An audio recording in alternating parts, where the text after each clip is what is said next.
Hello everybody, what's going on? My name is Alex Goddard and welcome back to my channel for a brand new Doctor Who video. Now today's video, I was coming up with a few suggestions of what other videos I should do for my channel. And looking at my DVD collection, I can see that there's so many Doctor Who stories. Some of them are great, some of them are not so great, and some of them just generally where you can't usually see with the corner of your eye. Some of those stories right there could be hidden gems. And if you want to know what I mean by hidden gems, then I'll tell you. A hidden gem of a Doctor Who story is a Doctor Who story that you have a deep connection with, that you've watched our stories for quite a considerable amount of time, but you have kept on going back to that story over and over again, and you've had the same feeling, the same connection with it. And so today I'm going to be giving you my favourite hidden gem stories. I'm going to be giving you one hidden gem story from every single Doctor, and I want you to do the same in the comment section down below. Don't forget to like this video and please subscribe to my channel for more Doctor Who content like this. And so without further ado, let's begin my favourite hidden gem stories from Doctor Who. Starting off with the William Hartnell era. Now, considerably, there was a load of William Hartnell stories I could have gone for. I mean, some of them are obvious, some of them are quite bad in some places, but I do think that this one is generally, apart from the plot is not considerably the best, but in terms of what it brings to the overall story, it's the Romans. Now the Romans is really funny, so charismatic, so comedic. It's got loads of humorous notes in this story. Just seeing Rome in its origins for the first time in Doctor Who history, seeing Barbara and Ian enjoying life on thrones, eating grapes, it's really good stuff. And then you've got Emperor Nero being really comedic, being very funny, very cheeky, and very silly in places. This story is not necessarily good on plot wise, but in terms of character wise, I mean the Doctor and Vicky are great, Ian and Barbara are great, Emperor Nero is great, all of the other characters are great. Just this story is not necessarily good on plot. There is still a load of problems with this story, but I do like the way how they treat the story as a proper historical story, keeping everything to its roots. And obviously time has to go by itself, and in the end you see the fire of Rome breaking loose and all that. So it's definitely one that history likes to repeat itself. But I do feel like that the Romans is just very comedic, and if you just want to watch this story for a laugh, then yeah, this is the story for you. And so yes, that's like number one. Well, it's not really like a top 10 list, but this is like my favourite hidden gem story from the William Hartnell era. Right, so moving on to the Patrick Troughton era. Now this one is quite recent, only because there are a load of Patrick Troughton stories that I class are top-notch perfection, like The Enemy of the World, Web of Fear, The War Games, Tomb of the Cybermen, The Moon Base, The Invasion. Some of those stories are some of the greatest stories in Patrick Troughton's era, but there's hardly any underrated gems. And so the one hidden gem that I really like from Patrick Troughton's era, and it's quite recent, it's the Macra era. Now this one is really so reminiscent that you saw my reaction only just a few months ago. I know it's been a long time since you've last seen my reaction, but in that reaction, it was my first ever on-screen reaction to the Macra era, as I've never seen it before, and I had a rewatch of many times over and over again, and I really like this story for some reason. I just think that the animation makes this story so goddamn great. It shows how the Macra are huge and enormous and are really powerful. They're not exactly manipulative, they're just there to really scare people. They take over the colony, and there's some really good plot twists which I really like. The characters are really well thought out, and there's just something about the terror of this story. Seeing Jamie in all of those tunnels being cornered by the Macra, and just seeing the gigantic scale of them on screen. It's tremendous stuff that they've done with the animation especially. I mean, this one has been talked about a lot as soon as it got animated, but as soon now as it's been animated, no one has actually ever talked about it, because people have just accepted it to be like another Doctor Who story that could be filed away and never to be watched again. But no, I really like this story. I think with this one and the Face ones, those are the two ones that I really want to see back, and I treat those ones as underrated gems because they are ones that are completely forgotten about and they hardly get spoken of. And I really do like this story. I think the characters, like I say, are really good. The ending is a bit rushed though, but I think the whole story is well thought out, it's well paced, it's very well written. But it does have its flaws, it does have its problems, like especially the ending. I'm not too sure about how I would treat the ending well. It's sort of a bit rushed, like flipping a load of switches and then Bob's your uncle, the Macra explode and that's it, story is over. That's a bit confusing, a bit baffling for me, for my liking. But yeah, I do enjoy the Macra saga a lot, and especially the scares of the Macra, and some of the cliffhangers were sensational. So yeah, the Macra Terror is definitely a hidden gem for me in the Patrick Troughton era. And so yes, we're moving on to the John Pertwee era. Now I could have gone for some of my favourite gems in the John Pertwee era, like the Claws of Axos, or Frontier in Space, or the Ambassadors of Death. But all of those stories are great in their own way.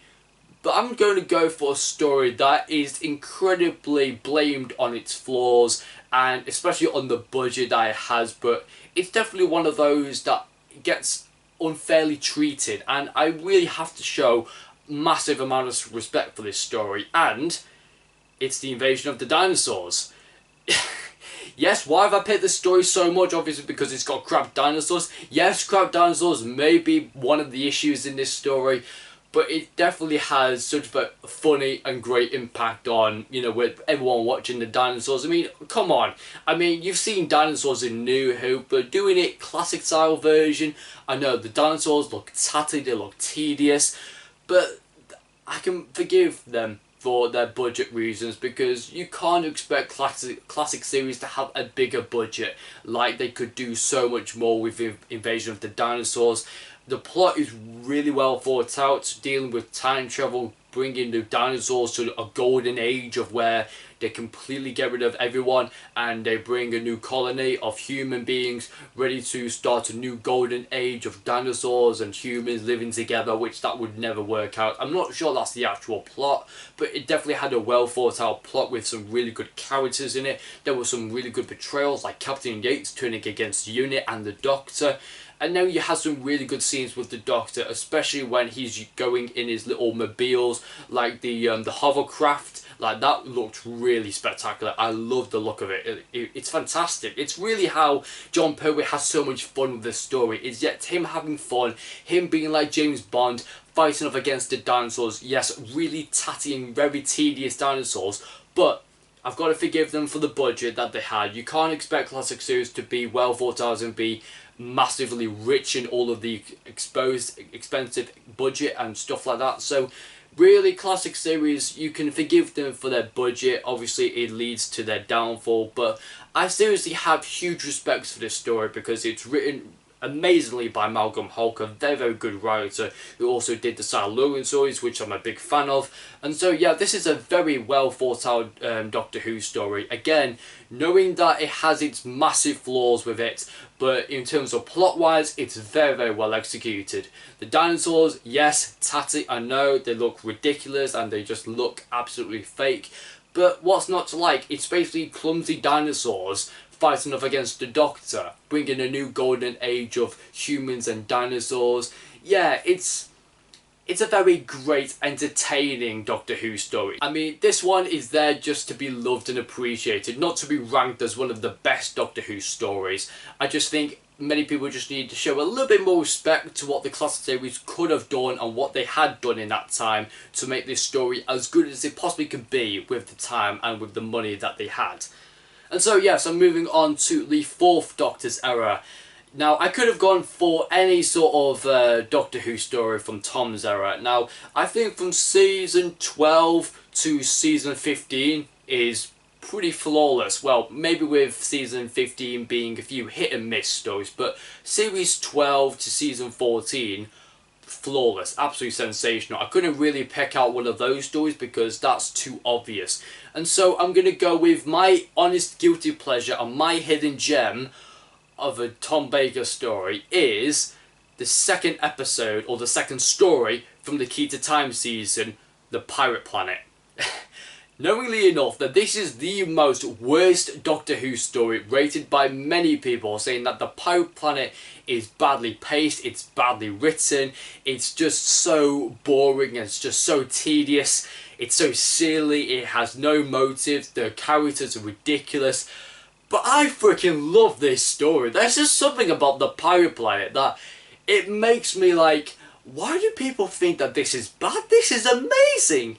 I mean, hiding a piece of the key to time disguised as an actual planet. Like, oh my gosh, that is the best idea that anyone could have thought of. Like, that is ingenious. Ingenious stuff. And I've got to say that the captain, I love the captain. Moons of madness!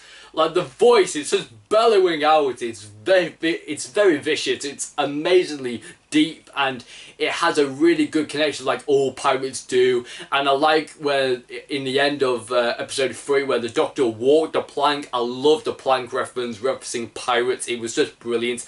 And it had the robot pirates as well. So there's just so much to appreciate about this story. Yes, it's silly in places. Yes, the plot is a bit ridiculous but ingenious at the same time. Romana is really good in this, with Tom Baker being at his silliness. I mean, you kind of see where he's actually coming from in terms of his thoughts and ways of trying to persuade the captain that he's not accidentally human. He's more robotic than actually human, and then someone is trying to control him, dealing with, you know, seeing how this planet can be one of the pieces of the key to time. Califrax, sort of an unknown planet that has never existed, but it's rich with minerals.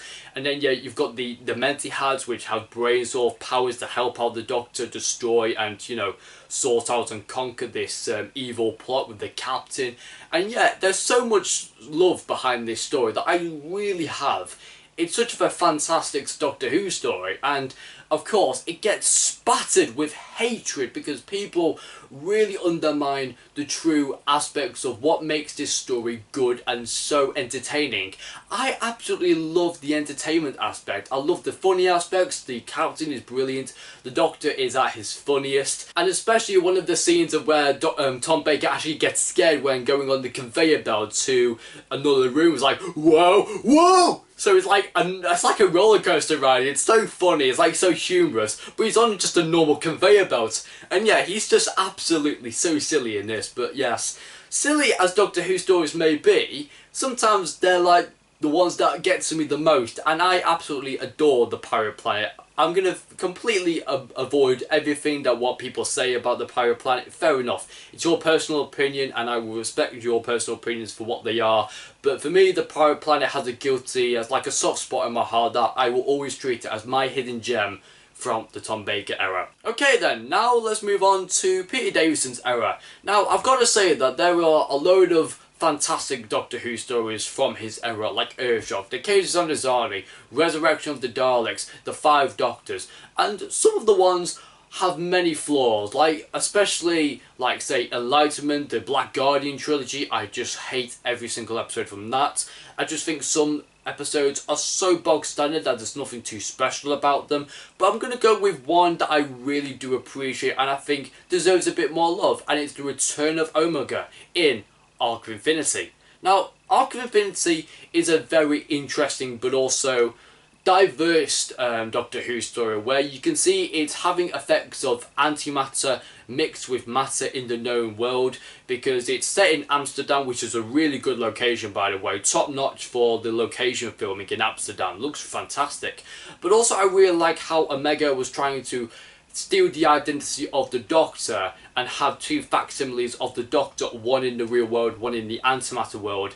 And when Omega has the true form of the Doctor, knowing the secrets of time travel, which yet again Omega knows the secret of time travel already, but he just wanted the facsimile identical, you know, genetic makeup of the Doctor to basically take over his own sort of self and destroy the Doctor once and for all as like his ultimate plan.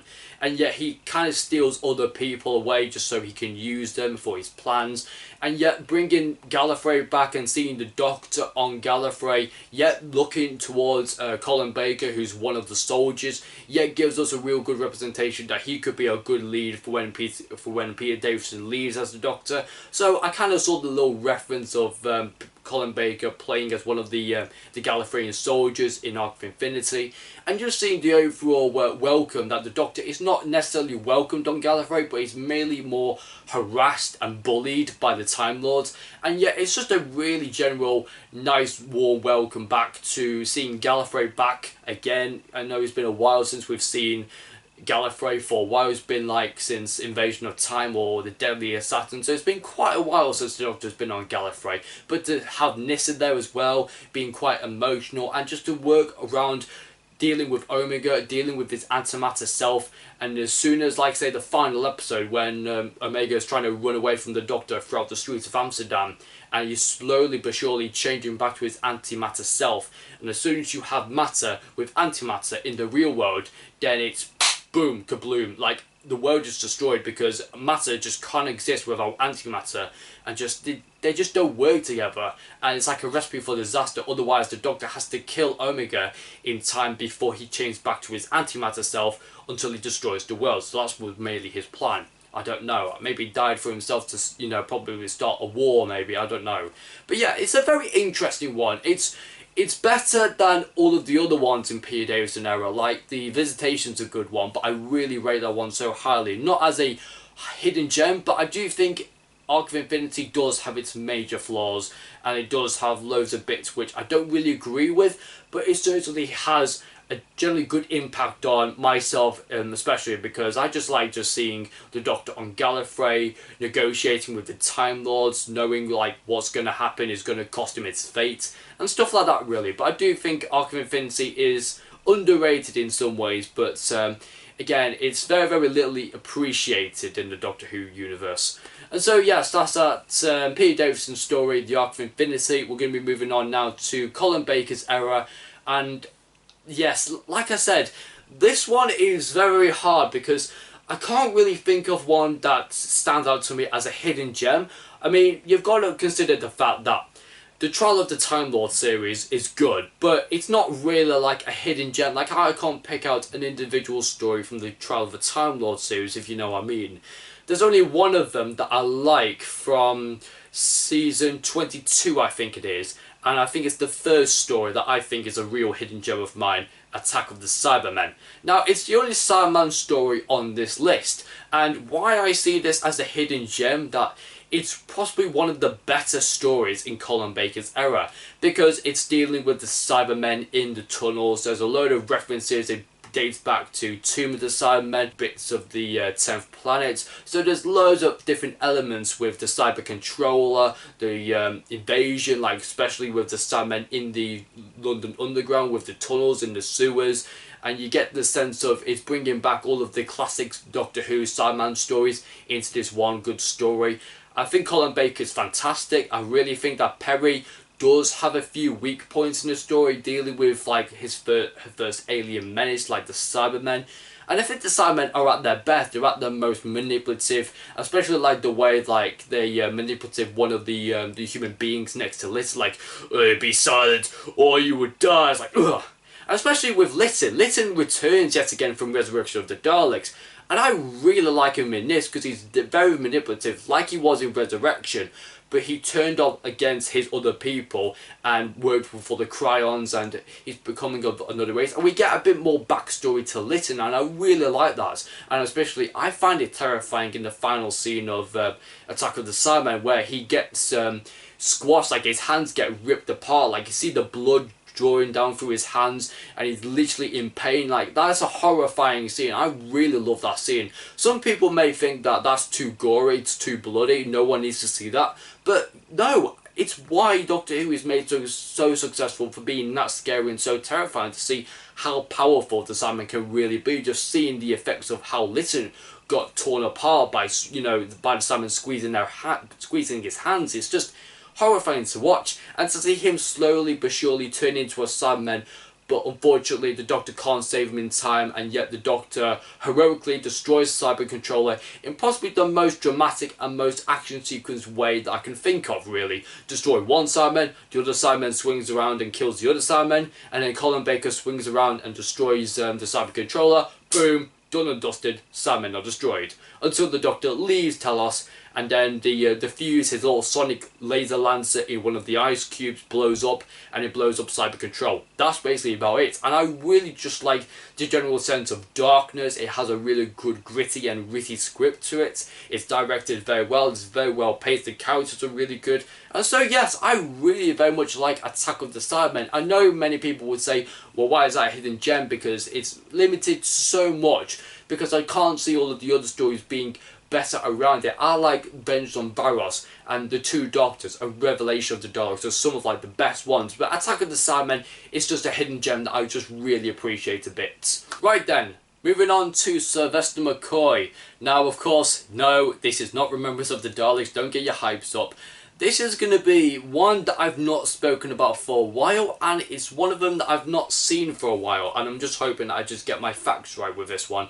But there's just one hidden gem story from his era that I just generally like a lot, and again, it's playing into the comedy aspect. It's just having a lot of fun. It's being very, very silly, but also being very creepy at the same time. I'm talking about The Greatest Show in the Galaxy. Now, this one, it plays on fear of clowns, and I know many people, they have their fears on clowns, like they don't really like clowns, they're just too scary. Some of them are not too bad with them, but it does have a real good fear factor on clowns themselves and how they can manipulate to be really serious and very evil characters in this story.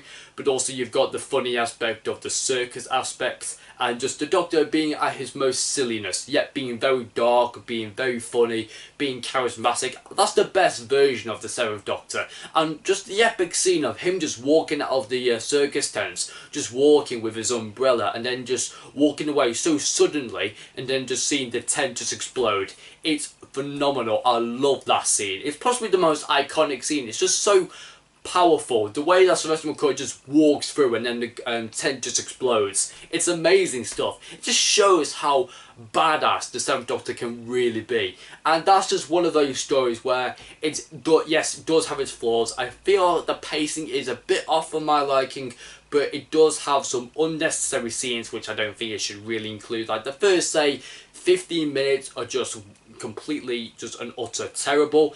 But then as soon as you get into the grips of the story, when you get into the circus aspect, and to see Ace being really afraid of clowns, it's just the way that Ace, you can't really see Ace as a person who's afraid of anything, but her fears of clowns does come into play, and it's the way that it's portrayed as clowns being the fear factor, being the evil villains in this story, being very funny, being very charismatic, being very silly of course, but there's just loads of humorous aspects I just like about this story. And I think just having humour in Doctor Who stories can make having an impact like this so goddamn terrifying. Just like with clowns, like any sort of fear added with a little bit of silliness and a bit of comedy, it can take, you know, this story into drastic measures of going into all serious creepiness and terrorizing, and just, you know, it's really good, this story.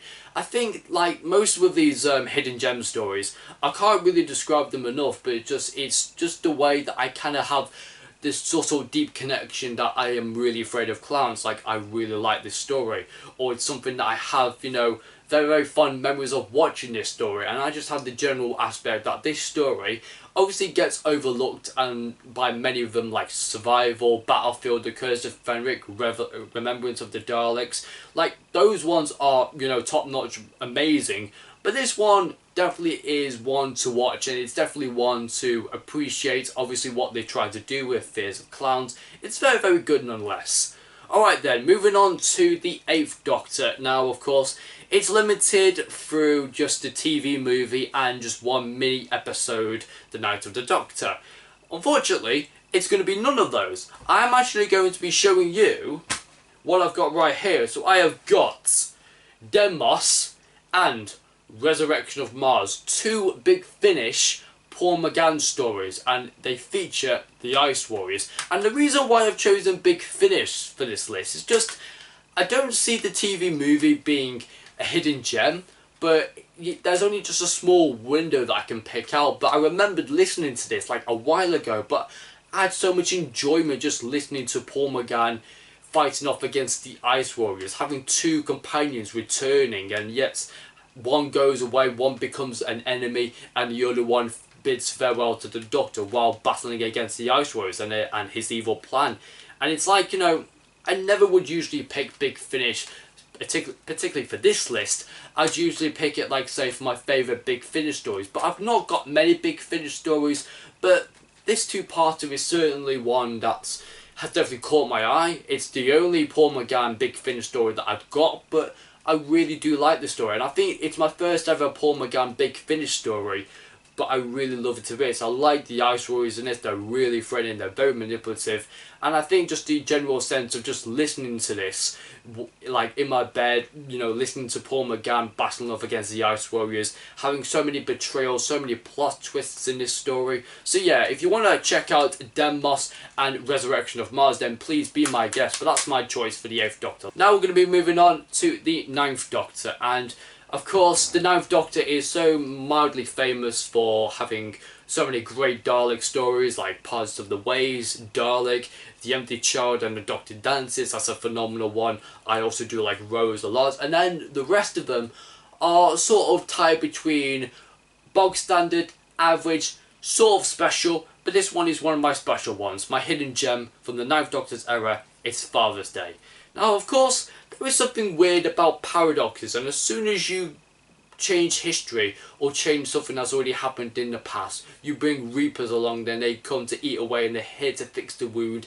However, the one problem I've got though is that what happens to Reapers in other stories where time gets changed, or, you know, the past gets changed and stuff like that. Like, what's already happened, you can't change history, not one line of it.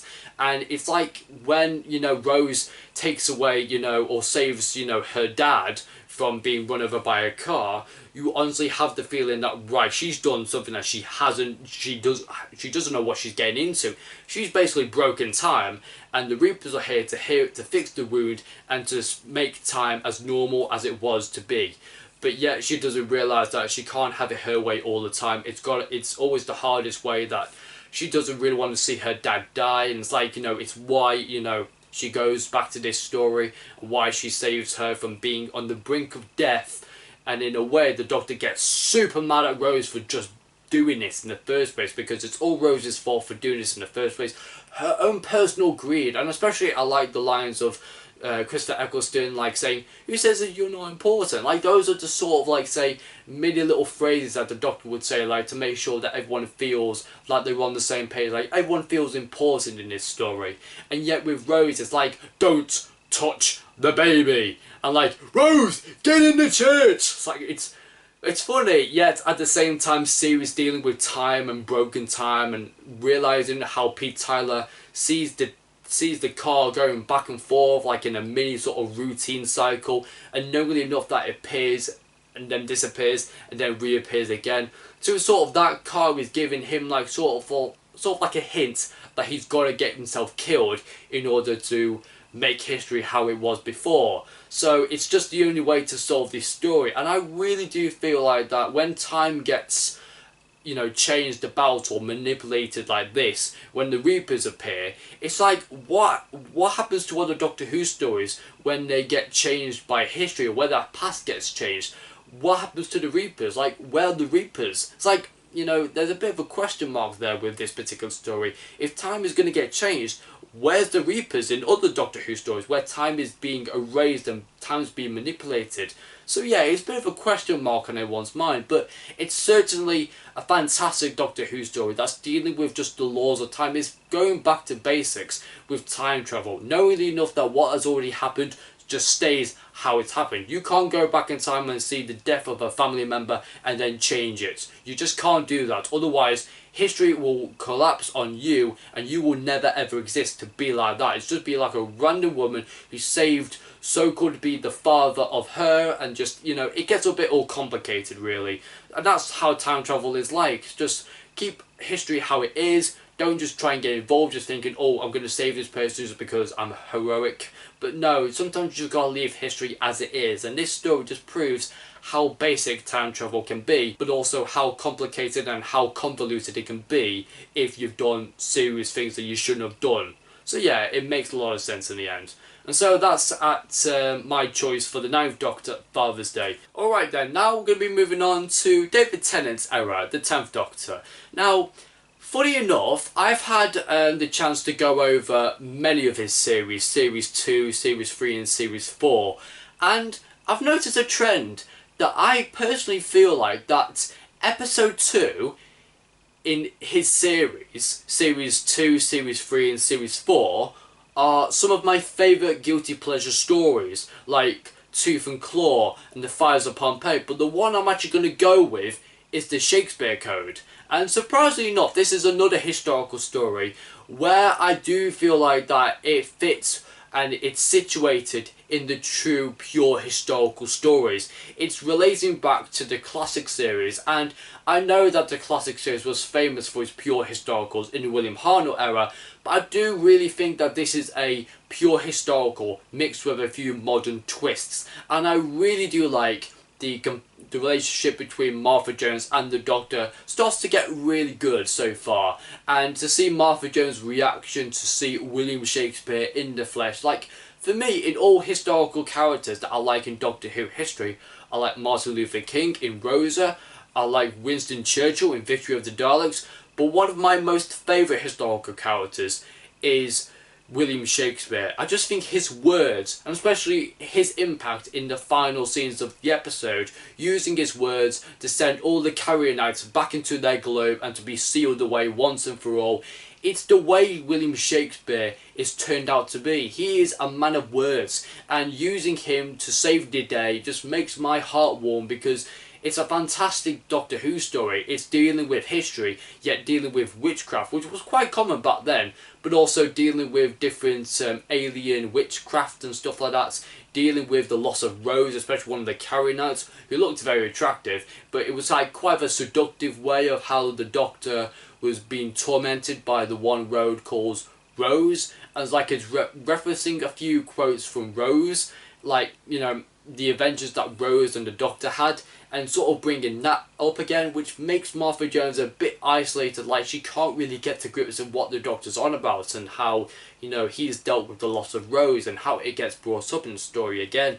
But yeah, it's a very good and very interesting Doctor Who story, very pure historical. There's a few issues with racism in this and a few bits that shouldn't really be discussed, but apart from all that, it's good comedy, it's good drama. I really like the serious aspects in this story, and something about their relationship just sparks to me. I just think that they just make a really good team. Like, I know Rose and the Doctor work well, and Donna works amazingly well with the Doctor. Just I think Martha does get a bit shadowed out. Like, if it's for one Doctor Who story only that I quite like Martha Jones and the Doctor working together, it has to be this one, because this one does tackle a lot of serious aspects, really funny aspects, but also deals with a lot of character development, which is most importantly enough.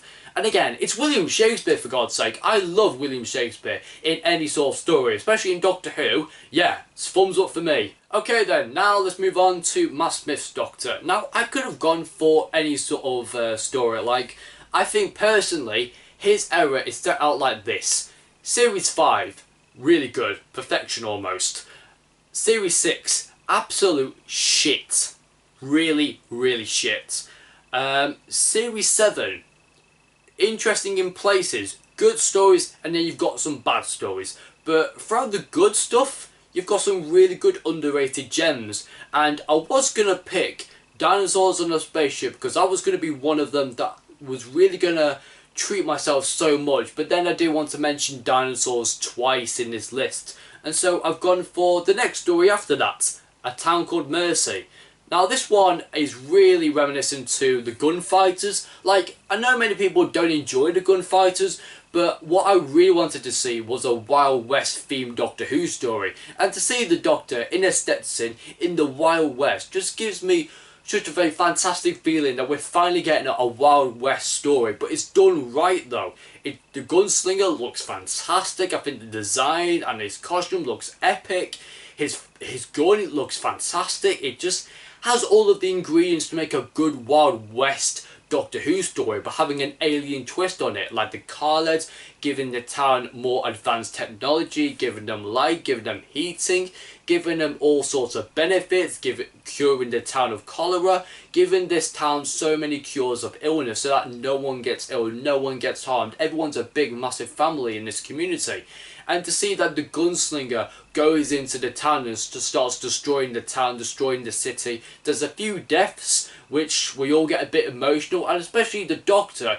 He gets a bit emotional too, like he becomes a bad doctor in this way. Like on some of the occasions when he's trying to force out one of the car-led leaders, I can't remember, Carthage Jack or something like that, I don't know, I think that's what his name is. But he's trying to force him out of the town and try and put a gun on him and trying to shoot him and kill him. So it's like, this is not the Doctor who we know. This is like the Doctor going out of character and being an absolute rebel, but then yet trying to take on the sheriff's badge and doing the sheriff's duty, taking charge of the town and working to give Carla Jex his own freedom, but also just killing himself in the end to make the gunslinger like the sheriff in town. And I really like that towards the end. Like, it has a load of memories, like a load of childhood memories, seeing the gunslinger in a faraway distance dealing with intruders or people who don't need to be, you know, welcomed in the town, people who look to cause trouble, and the gunslinger looks like the perfect sheriff to do that. And just, I think it's just the overall impact of what the Gunslinger's all about. I just really like this Doctor Who story so much. It's just underrated as hell. Like, honestly, I think Wild West themes in Doctor Who are obviously, you know, overshadowed because of the gunfighters are probably the one that many people go back to, but it's cringy as hell. Like, the song is cringy, but no, Town Called Mercy does a Wild West themed Doctor Who story done right. And so yes, let's move on to my favourite Doctor, Peter Capaldi, the 12th Doctor. Now, I would have gone for any sort of Doctor Who story, like from, again, I think it's just the way that his series is made. Like, I know Stephen Moffat has really made this series, or his series, really, like, good stories, bad stories, like, there's been a lot of good and bad throughout his era.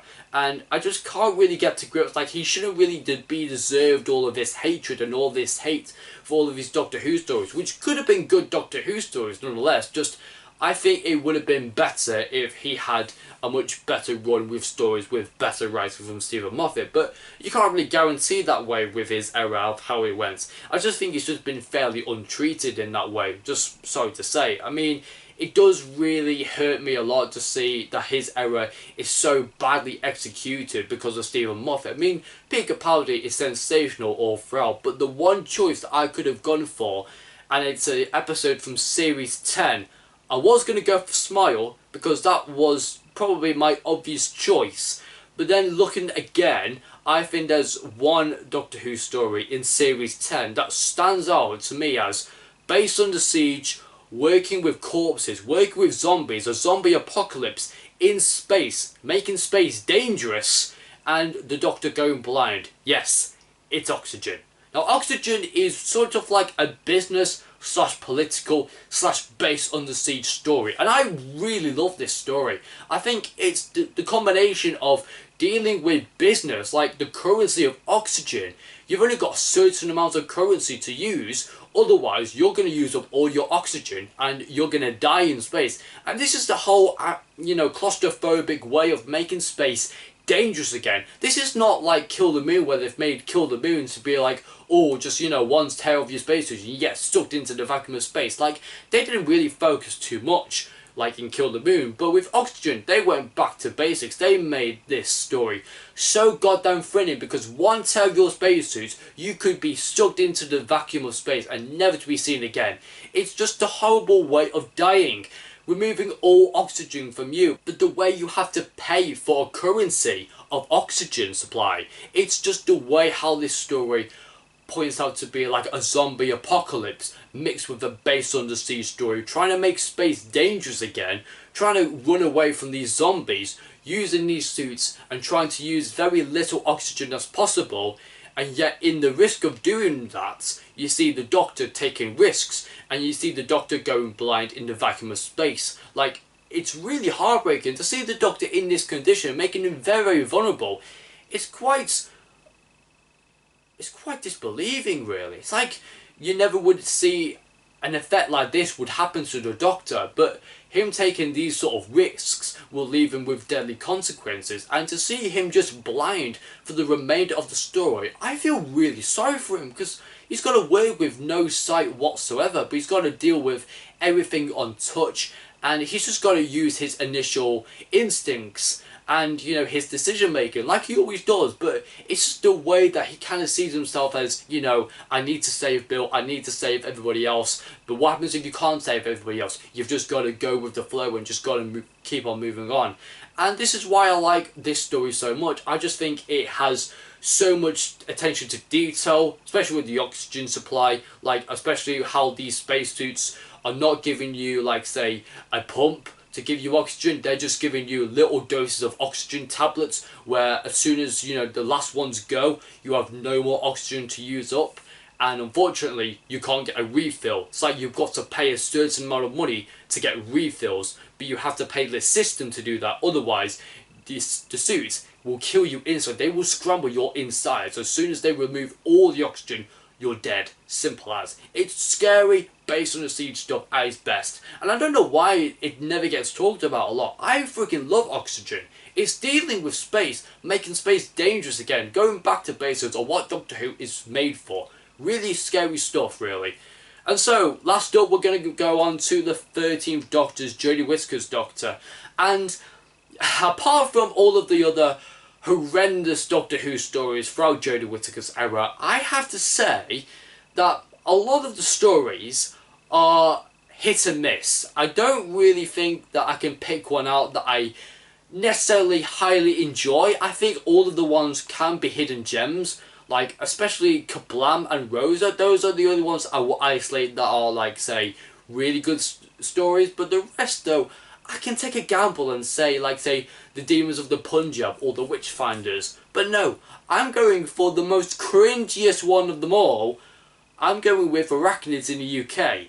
Now, there's something about the fear of spiders where everyone has a fear of spiders, but mixing that with a Donald Trump-like character and dealing with wastages of, you know, landfill sites, and having Stormzy, a song from Stormzy, playing in a Doctor Who episode. Now that is what I freaking love. It's just the way that, you know, Ryan decided to put some grime music on, and it happened to be Stormzy. And as soon as I saw that Stormzy was playing, I was like looking on the comment section on one of his songs that was actually in the story. It's like, I saw this from Doctor Who. I saw this from Doctor Who. Like, it's mental. And I do realise that the Stormzy aspect of the story is so goddamn cringy and just doesn't need to be there. However, I'm gonna have it. I freaking love that bit. It's funny as it can be.